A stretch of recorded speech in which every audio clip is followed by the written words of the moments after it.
Obrigado, João. Obrigado a todos vocês. É um prazer estar participando da reunião do Núcleo. Eu me lembro que quando nós chegamos em Brasília, em 1990, como deputado federal, estava sendo construído o Núcleo. Nós organizamos vários núcleos na bancada, o Núcleo Agrário. Na época, acho que o primeiro coordenador foi o querido Adão Preto, e já se vão 30 anos. Então, tem uma história muito bonita, um núcleo de luta, de presença, na defesa dos trabalhadores do campo, da reforma agrária, povos indígenas, quilombolas. Acho que tem uma imensa contribuição ao Brasil. Estamos vivendo uma conjuntura histórica muito complexa, muito difícil, e vai nos colocar desafios extraordinários. Primeiro, uma pandemia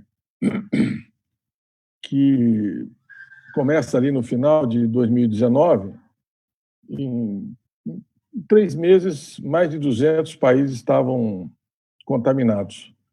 Então, tem um vírus que tem uma capacidade extraordinária de contaminação. Já se sabe que é um vírus mutante, tem formas que são 270 vezes mais agressivas do que outras, ataca de forma sistêmica o corpo humano, não é apenas a capacidade respiratória, ataca o cérebro, o intestino, a pele, enfim, é uma coisa ainda em estudo, mas já se sabe que ele tem um impacto sistêmico. Esse vírus é da família coronavírus, que até hoje não existe vacina. Primeiro registro que eu queria fazer. Não existe vacina para coronavírus. Essa será a primeira, quando for possível. A OMS destacou que são 167 iniciativas hoje em busca de uma vacina. Mas a vacina ela tem uma série de fases de teste randômico, são testes complexos, portanto, é difícil imaginar que a gente possa ter uma resposta num curto espaço de tempo. É um vírus, como a maioria dos vírus, também não tem um retroviral, ou seja, não tem um remédio. Portanto, a única resposta que a medicina oferece é o isolamento social. E foi isso que permitiu que algumas nações, com mais eficiência, protegendo a vida, impedindo que a aceleração fosse muito rápida, porque, dependendo da velocidade da contaminação, você desestabiliza todo o sistema de saúde. No caso do Brasil, o Sistema Único de Saúde Pública. Isso já está acontecendo em várias cidades importantes do país. Nós tivemos aí colapso do sistema e nós temos, no caso da contaminação do Brasil, uma subnotificação muito alta, né? A estimativa da USP, por exemplo, da Universidade Federal de São Paulo também, é da ordem de 10 a 11 vezes. Ou seja, nós estamos falando aí de alguma coisa de 5 milhões de pessoas já contaminadas. E as mortes também, elas estão sendo documentadas como síndrome respiratória aguda. Só em Minas Gerais cresceram 640% em relação ao ano passado, essa modalidade. Porque não tem teste, porque não são feitos testes, nem mesmo, às vezes, depois que as pessoas morrem, demoram um tempo para serem oficiadas. Então, nós estamos num cenário de uma pandemia muito grave. De outro lado, nós temos uma recessão que vai ser a maior recessão da história documentada do país, na minha avaliação. Nós aqui que estamos nessa sala vivemos recessões da ordem de 3,5% do PIB. As projeções otimistas falam de alguma coisa em torno de 4% a 5%. As mais realistas, a projeção do mercado hoje, mercado financeiro, é de 6,3%. A da UFRJ é de 7%, podendo chegar a 11%, como outras projeções da própria Organização Mundial do Comércio. Então, nós estamos falando de uma coisa que será 2 vezes mais trágico do que aquilo que nós já vivemos, por exemplo, no início dos anos 80, ou a recessão recente de 2015 e 2016. E é uma recessão que não se sabe exatamente quando nós poderemos sair, né? Porque se diz que a recessão, elas são em V, elas são em W, elas são em L, ou seja, você vai para um quadro depressivo. Não está claro como é que será a saída, porque não se sabe quando que a questão sanitária estará equacionada. E dificilmente haverá uma saída econômica antes que haja uma saída sanitária, da crise sanitária global. Essa crise ela já é para a América Latina, a CEPAL, a Comissão Econômica para a América Latina, projeta que o impacto será maior que a crise de 1929, uma queda de 5,3% do PIB da região. Então, nós estamos vivendo alguma coisa parecida com o que foi a gripe espanhola de 1918, chegou com o navio aqui, o Demarare, no porto de Recife, Salvador, no Rio. Em um mês, tinha 1 milhão de pessoas contaminadas, todos os estados da federação, até o presidente da República morreu, não se sabe exatamente quantas pessoas morreram, porque as indicações, as estatísticas, os indicadores eram piores do que são hoje. Com a crise de 29, é como se as duas se encontrassem ao mesmo tempo. Com uma diferença importante, a crise de 29, ela levou a uma queda da demanda, o investimento, o consumo, o emprego, a recessão. Essa crise, ao contrário, ela está atingindo também a estrutura produtiva, a oferta, que ela paralisa as cadeias produtivas globais, o setor todo do transporte aeroviário, aeroportos, restaurantes, gastronomia, hotelaria, na área de serviços, setores industriais inteiros, sem peças e componentes. Então, ela desorganizou completamente o sistema produtivo globalizado e atingiu a demanda, uma crise financeira de grandes proporções, que é desemprego, perda de salário, de renda. Então, nós estamos num cenário muito difícil. No caso brasileiro, mais dramático, porque é um governo que não planejou o país para responder a essa pandemia. Já haviam indicadores em janeiro, fevereiro, que ela chegaria, a OMS já alertava o país que caminhávamos e o mundo nessa direção.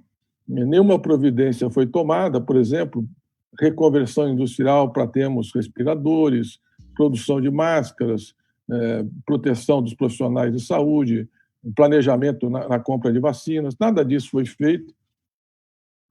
Um governo que não tem coordenação, não tem capacidade de gestão, completamente desconexo e formado por núcleos que foram acoplados depois da eleição, sem nenhum programa, sem nenhuma vivência, sem nenhuma coesão. Então, tinha aquele núcleo lavajatista, que já se foi, o Moro, tinha o núcleo obscurantista, que permanece, no Olavo de Carvalho, na saúde, na educação, nas relações exteriores, Damares, enfim, que é muito a cara do Bolsonaro. Tinha um núcleo militar, que é hoje o núcleo principal de sustentação do governo. São 9 ministros militares, cerca de 300 oficiais de alta patente no governo. E tem o núcleo neoliberal, ultra-neoliberal, radical, do Guedes, da ortodoxia fiscal. E isso tudo é uma coisa bastante desconexa com um presidente que eu conheço desde 90, quando cheguei em Brasília. Tem formação, nunca se dedicou a nenhum tema de interesse público, tem uma visão muito superficial e se concentrou nessa coisa da luta política e ideológica na defesa da ditadura e dos valores mais retrógrados da sociedade. Então, nós temos, além de uma crise de saúde pública, de uma crise econômica, uma crise política e institucional. O isolamento ele ainda é indispensável. Ele pode ser tratado de forma diferenciada nas regiões, o país é muito grande, pode. Mas você teria que ter um protocolo claro e bem rigoroso para a liberação, porque os países que precipitaram a liberação, eles depois tiveram uma recaída, tiveram que voltar com medidas mais severas de restrição. Então, e há algumas cidades que precisariam, na realidade, do lockdown, de uma quarentena imposta pelo Estado. E não há nenhuma experiência de quarentena sem apoio das Forças Armadas, sem apoio do governo central no mundo. E nós temos um governo que milita contra a medicina baseada em evidência científica, que o tempo inteiro subestimou, defendendo que a saída era a imunidade do rebanho. Ora, imunidade de rebanho são contaminar 70% da população brasileira, até milhões de mortos. É uma completa irresponsabilidade. Nós precisamos ganhar tempo.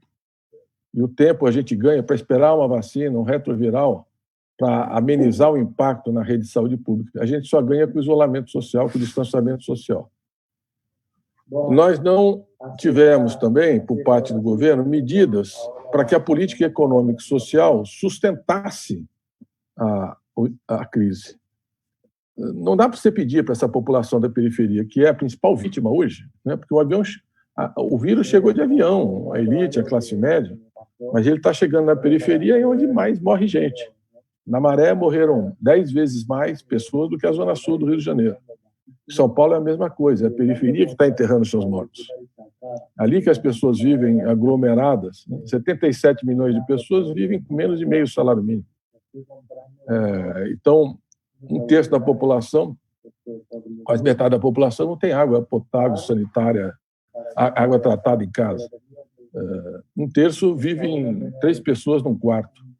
Então, se você não tiver sustentação social, não tem como manter o isolamento. E, para isso, precisavam de medidas econômicas socialmente muito mais generosas. Eles propuseram, primeiro, uma medida provisória de mandar os trabalhadores para casa com 4 meses sem salário. Nós fizemos uma denúncia veemente, conseguimos derrubar. Está de parabéns à atuação da bancada, junto com os partidos de oposição, em especial. Conseguimos lançar aquela proposta da renda básica de emergência sanitária, um salário mínimo. Eles apresentaram R$200, nós conseguimos depois fechar em R$600. Aliás, eu estava lutando. Conseguimos chegar aos R$600. No entanto, a primeira grande disputa hoje é manter essa política. Eu acho que a bancada tem que radicalizar, o partido tem que radicalizar nesse tema para garantir que a gente possa preservar essa condição. Eu acho que seria muito importante a gente manter a renda básica de cidadania e tentar lutar para que haja uma complementação do salário para a garantia do emprego. Eles parecem que caminham agora para permitir a demissão de até metade dos trabalhadores nas empresas, liberando o financiamento. Desde o início, nós defendemos que os financiamentos fossem favorecidos para as empresas, especialmente micro, pequena e média empresa. Exatamente o oposto do que o Guedes defende. Vocês viram aquele vídeo que mostra a tragédia que nós estamos expostos numa reunião ministerial como aquela. E eles, naquela reunião, ele fala, não, vamos emprestar e ganhar dinheiro com as grandes empresas. Micro e pequena é prejuízo, não tem nada, não vamos fazer. A nossa proposta era usar o ganho fiscal que o governo teve com as reservas cambiais, que é um dos legados do governo do PT. Nós deixamos 380 bilhões de dólares em caixa. A desvalorização do real tinha sido muito forte. O Banco Central ganhou em torno de 500 bilhões de reais com a desvalorização, mesmo já tendo destruído 50 bilhões de dólares de reservas, ou mais. Os últimos dados não são públicos ainda.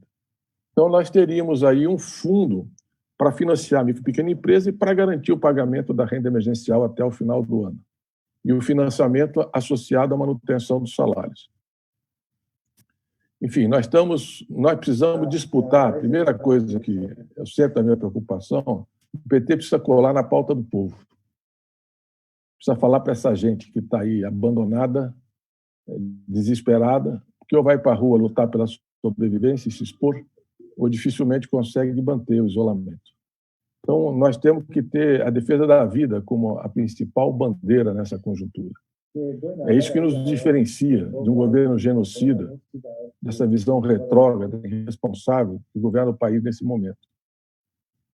Em segundo lugar, e junto a essa defesa social, a proteção social das pessoas, nós precisamos avançar numa agenda internacional. Nós estamos trabalhando no Grupo de Puebla, que é um grupo que reúne lideranças, são 45 lideranças.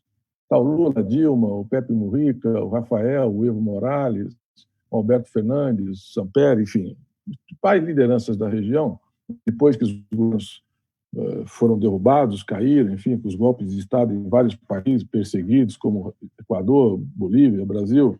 Nós construímos esse grupo, nós estamos trabalhando um programa internacional exigindo, mandamos já para a ONU, para a OMS, que a vacina seja liberada, que não haja patente, que todos possam acessar, e está difícil isso, bem difícil.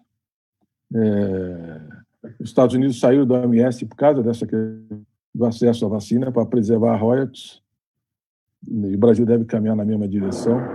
Nós estamos defendendo a suspensão do pagamento da dívida, escalonado, os pequenos países, cancelamento da dívida, que é outra coisa importante que nós temos que fazer. Enfim, nós vamos apresentar o fim dos paraísos fiscais, nós vamos apresentar um conjunto de propostas para um debate, para uma saída pela esquerda da América Latina da crise. Começar a discutir o dia seguinte. Mas nós precisamos também olhar como nós vamos sair do Brasil. Qual é a perspectiva? Porque essa crise ela mostra todos os limites do neoliberalismo, que não é possível continuar com um processo tanta concentração de renda e riqueza, a financiarização da economia, a precarização do mundo do trabalho, essa ortodoxia fiscal, emenda constitucional 95. Imagine o que vai ser o orçamento de 2021 se for mantida a PEC 95. Será uma tragédia de grande dimensão. Por quê? Porque nós temos ali uma situação em que o PIB vai cair, vai ter uma inflação mínima, ou talvez uma deflação, e, portanto, não vai ter receita e não vai ter orçamento em 2021. E eles vão vir com uma agenda neoliberal radical de privatização, de desmonte, mais regressão nos direitos, para pagar o custo da dívida que foi, para salvar o sistema financeiro, para proteger muito precariamente a população, como está acontecendo nesse momento. Então, nós precisamos apresentar uma proposta alternativa. O PT encomendou à Fundação Perseu Abramo que a gente fizesse um plano de reconstrução do Brasil. Nós vamos desenvolver, esperamos em 3 meses apresentar uma proposta. Eu fiquei muito satisfeito de vocês estarem discutindo a criação do núcleo de acompanhamento de políticas públicas para a área agrícola e agrária. Nós já temos praticamente todas as áreas importantes: economia, saúde, educação, energia, infraestrutura, segurança pública, enfim, cultura. E seria muito importante a agrária e a agrícola entrarem nesse debate e participarem. Nós estamos reunindo todos esses NAPs, os núcleos, na Fundação Perseu Abramo, no que nós chamamos de um centro de altos estudos, onde nós vamos coordenar.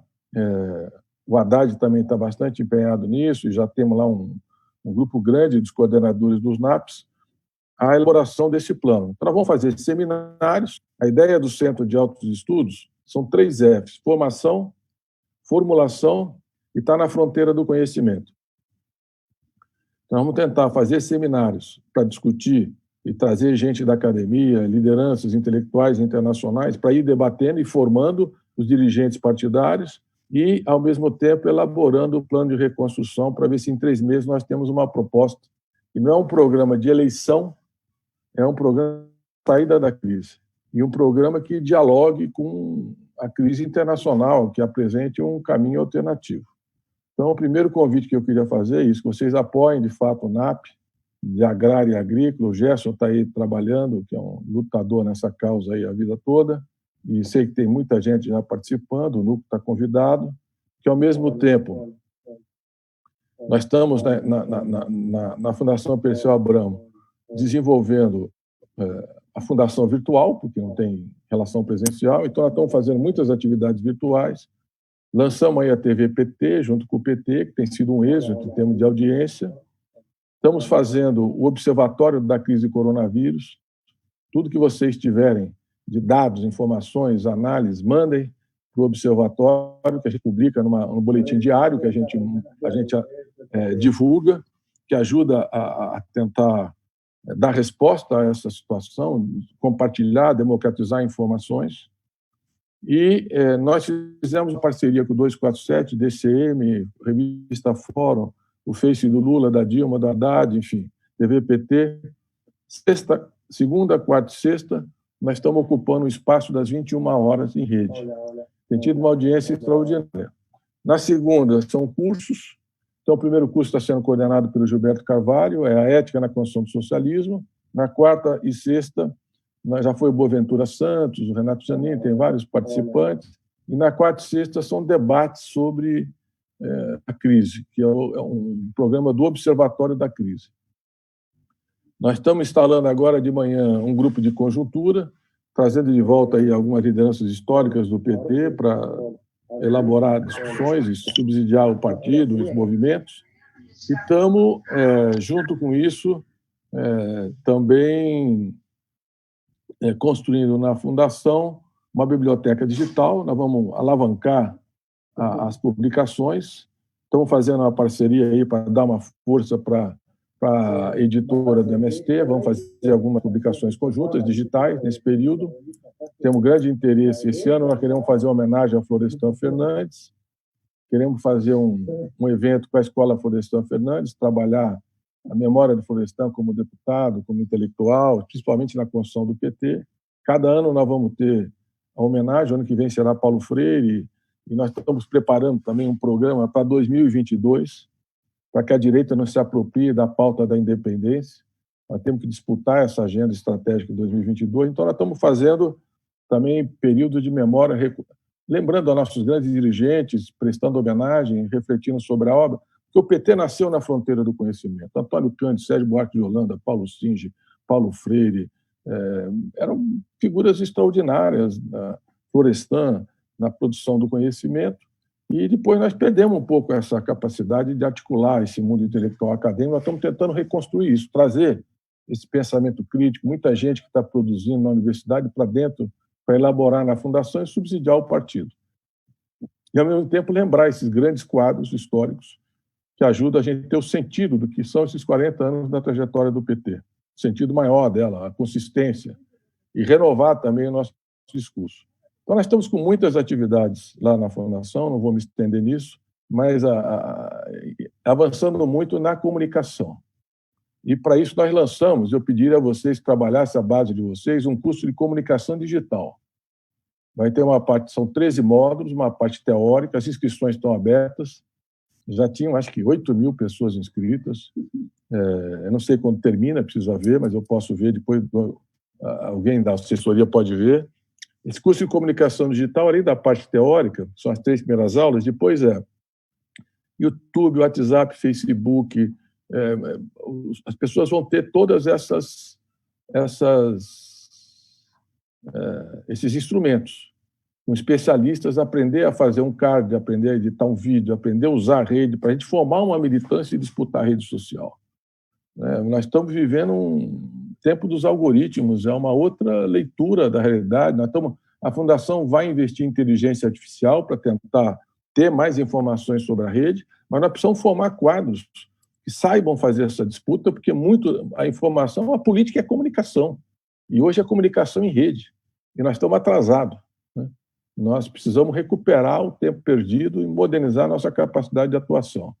Então, essa é a outra parte que nós estamos trabalhando também na Fundação, que eu gostaria que, se pudesse, vocês participar. Tem outros cursos, estão fazendo um curso agora. Nós vamos ter uns 30.000 candidatos a vereadores esse ano. Estão fazendo um curso aí de formação para vereadores e candidatos a prefeito, ajudando a organizar a campanha, explicando o que é o mandato, quais são as tarefas. Então, é um curso bem interessante, a Jornada Nacional de Formação, junto com a Secretaria Nacional e a Escola Nacional de Formação. Então, nós estamos com muitas frentes de trabalho, uma audiência extraordinária, o pessoal bastante motivado, e a nossa prioridade nesse trimestre vai ser organizar esse plano de reconstrução do Brasil. E o capítulo agrário-agrícola, vocês têm muito mais vivência do que eu, é um desafio monumental, né? Nós estamos totalmente pioneiros de uma lógica primária exportadora, voltamos, e na crise de 29, a saída do Brasil foi uma saída criativa. Em 29, a Revolução de 30, em 34, o Brasil era um país predominantemente industrial. A gente sai, desabou o preço do café, das commodities, a gente sai daquele modelo e começa uma industrialização. O governo Getúlio foi o governo provisório de 30 a 34, o governo constitucional de 34 a 37, Estado Novo, que foi um regime autoritário de 37 a 45, mas se construiu ali o Estado Nacional, CLT, sindicatos, Ministério da Saúde, da Educação, Álcalis, Vale, CSN, mais tarde Petrobras, no segundo governo, 50 e 54, Petrobras, BNDE, enfim. Foi um período muito interessante de saída da crise de 29. Então, nós podemos, em geral, essas grandes crises, a saída é pela direita. A crise de 29 terminou na Segunda Guerra Mundial. A crise de 2009 terminou com Trump e a América Latina inteira, os governos populares sendo destroçados pela extrema-direita. Então, nós precisamos construir uma saída criativa dessa crise, focar nessa disputa, e seria muito importante a gente aprofundar essa discussão da política agrária e agrícola. Eu vi aí os dados de produção de alimentos básicos na dieta do brasileiro estão caindo fortemente, não existe mais estoque de regulação estratégico. Eu acho que esse é um tema fundamental, nós não podemos ficar presos a essa lógica. Não existe mais política agrária, apoio à agricultura familiar, as comunidades tradicionais estão totalmente abandonadas, os povos indígenas, e a saúde indígena totalmente precarizada, o Covid entrando nas comunidades indígenas, entrando em povos muito fragilizados do ponto de vista das condições de saúde. Então, muitas formas, vocês poderem decisivamente participar como NAP da discussão de toda a questão de política agrícola agrária que vocês já fazem, e nós estamos aí com grande interesse em estar mais próximo de vocês. Eu acho que o NAP é o grande instrumento da gente estar permanentemente aí dialogando e construindo com as entidades do campo, com os movimentos do campo e com essa bancada combativa do núcleo agrário, uma interlocução importante. Nós temos que... A ideia desse plano não é voltar a ficar falando do legado, ainda que a gente tenha alguma coisa a falar do legado dos governos do PT. Agora mesmo, o João Daniel, na abertura, falou de Sergipe. Quero só lembrar que a Dilma investiu 54 bilhões de reais acima do piso da educação. Nós aumentamos em 207% acima da inflação o investimento em educação. E ainda vinculamos as verbas para a educação aos royalties do petróleo, ao Fundo Social do Pré-Sal. Eles acabaram com o piso. E estão acabando, nós estamos no limite para aprovar o Fundeb, que retiraria 158 bilhões das escolas públicas. Desorganiza totalmente o sistema, principalmente os estados e municípios mais pobres. Vai aumentar muito a distância entre os recursos que são colocados nos municípios mais ricos, mais pobres, para a educação dos filhos, do povo brasileiro. Então, nós estamos diante de uma agenda de retrocesso muito violento, e a saída dessa crise é uma disputa absolutamente estratégica, onde nós podemos retomar princípios e valores de uma economia compartilhada, mais solidária, combater esse consumismo, esse individualismo, pensarmos inclusão social, a igualdade social no centro da disputa, um novo modelo. É isso que nós temos que ousar e apresentar uma coisa que dialogue com o programa que nós lançamos em 2018. Tem muita coisa lá que se mantém, mas que seja capaz de fazer, de atualizar, de renovar e de fazer uma proposta concreta, mostrando que o PT não é só eleição, que nós estamos sempre disputando com propostas e temos um compromisso com o povo e com o Brasil.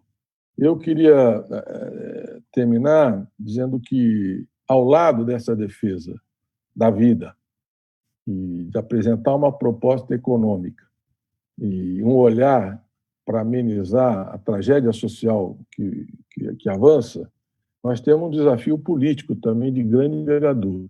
Para mim, as duas grandes questões dessa conjuntura é a defesa da vida e da democracia. Nós temos um sujeito que eu conheço há 30 anos, que sempre defendeu a ditadura, defendeu a tortura, todos vocês que viveram o parlamento sabem disso, totalmente desqualificado, e que está dizendo que ele sempre foi, e tentando criar uma conjuntura de caos para justificar um retrocesso. Então, nós precisamos estar muito atentos à defesa do Estado de Direito Democrático. Acho que nós temos que buscar ampliar o diálogo com as forças políticas, porque tem gente que a gente não tem acordo na agenda econômica, não tem acordo no projeto do Brasil, mas tem na defesa da democracia, como foi no passado, a campanha das diretas e outros momentos da história. Mas a preocupação do PT é evitar que seja uma saída por cima. Sempre são as grandes crises do Brasil. Que o povo seja protagonista. No momento que está muito difícil as manifestações, nós estamos acumulando força, nós temos que avançar Por isso, esse investimento em formação, em articulação, em novas formas de diálogo, para a gente poder construir esse caminho. Então, nós estamos aí no Fora Bolsonaro, 35 pedidos de impeachment, nós temos investigações das fake news no Supremo, que eu acho que podem trazer novidades importantes, um Congresso que eles estão cooptando de forma rápida uma parte do Centrão para sustentar uma base que impeça o avanço do impeachment, um pedido de impeachment que eu acho que inexoravelmente em algum momento vai aparecer, e nós precisamos organizar o campo da oposição e tentar disputar e atrair e mobilizar a sociedade em torno do Fora Bolsonaro. Não é uma tarefa simples, não é uma questão fácil. Nesse momento, a minha avaliação pessoal é que não vai ter golpe, nem vai ter impeachment, mas nada está dado no desdobramento dessa crise. Então, nós temos que construir, acumular força, ampliar o diálogo e, principalmente, a unidade da esquerda, tentar unificar a esquerda nos encaminhamentos. O PT tem a força hegemônica, tem que saber construir. Eu tenho visto a bancada trabalhar muito com as outras bancadas de oposição. Os presidentes de partido começaram agora a fazer reuniões semanais. Nas fundações, nós estamos fazendo um ciclo de debates. São acho que 19 mesas, são 3 meses de debate com os 7 partidos de oposição, buscando essa aproximação, essa convergência, debate de ideias. Então, nós temos um grande desafio pela frente, mas eu vejo que nós temos história, temos acúmulo. O presidente Lula está bastante motivado, apesar que por 580 dias preso, ele imaginou que ia poder sair na rua, fazer caravana, ver o povo, está trancado dentro de uma casa. Está meio angustiado com isso, mas está firme, muito atento a tudo, discutindo muito, aproveitando esse tempo para fazer rede social e falar, e vários programas. Então, nós estamos fazendo muito com as condições que nós estamos enfrentando. Termino parabenizando a bancada, desejando aí um enfrentamento forte no plenário, radicalizar esse tema da defesa da vida e do povo, dos mais pobres. É isso que é a nossa cara, essa é a nossa história, essa é a nossa marca. É isso que nós temos que fazer nesse momento, é isso que nós vamos falar para as multidões, e junto com isso a defesa da democracia e o Fora Bolsonaro. E a Fundação trouxe muita gente nova, o orçamento muito engessado, a gente não tem muito o que fazer numa conjuntura como essa, estamos fazendo mais com menos, mas fazendo muita coisa com inovação, com criatividade, com quadros aí experientes que eu acho que vão ajudar muito nesse avanço. Era isso para fazer uma provocação, João. Muito obrigado, companheiro Mercadante. Você tem tempo, a gente passa a palavra para os parlamentares que queiram fazer uso da palavra e também perguntas. Sérgio,